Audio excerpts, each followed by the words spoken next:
Kutsarirestone Bakon dersid legendaron bugal kuduxte besika numaranduni on turnir. Yereste satıq falvarınz duası da bugal efildar و رئیس region تای. Pimbalte ta قومت turnir radian خارجشتن خورس фандиякта захта подсахады сарглавак гаглуйты алан. Сегодня республика проводит турнир в честь нашего соотечественника, прославленного спортсмена, нашего младшего брата, которого, к сожалению, сегодня рядом с нами уже нет. Хочу пожелать всем командам удачи и пусть победит сильнейший. Господи, من نیولده ننیس نماشت من نفت بالاسکودات آخر Kuduxte besika binunten umay buzjin xasta zaxta arambir devjtan azard bugala fedef simar. Avzong sportsmenten ta wallahize maraz masde fandiyakta isxalar kange. Atenke xasta fasibe spaxan motorman mirat besika amatordan çarçavat uçamandı xsallar.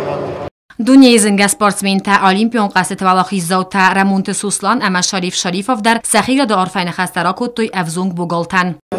Турнир станет традиционным, и каждый год мы также будем собираться все вместе на таком красивом турнире, чтобы посвятить память выдающегося человека Бесика Кудухова.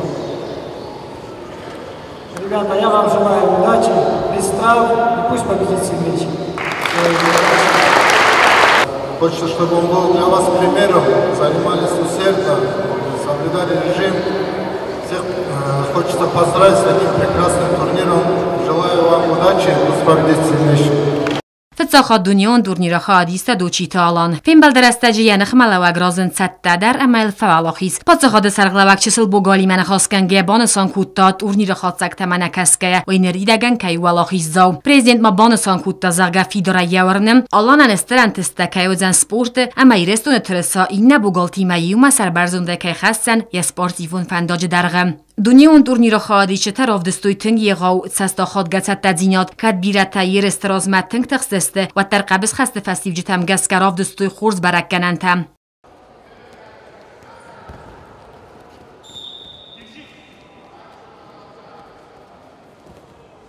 Kuduxte besika numaran turnirnir salda razovaq nalarcet xussarirestunne falaner kudbana sanarcet aftama patsaha dalavorsun xosarwaje bantest yeresta azın aman refastama kudrazdar afta turnir vaq saudzan arvelazun formadı.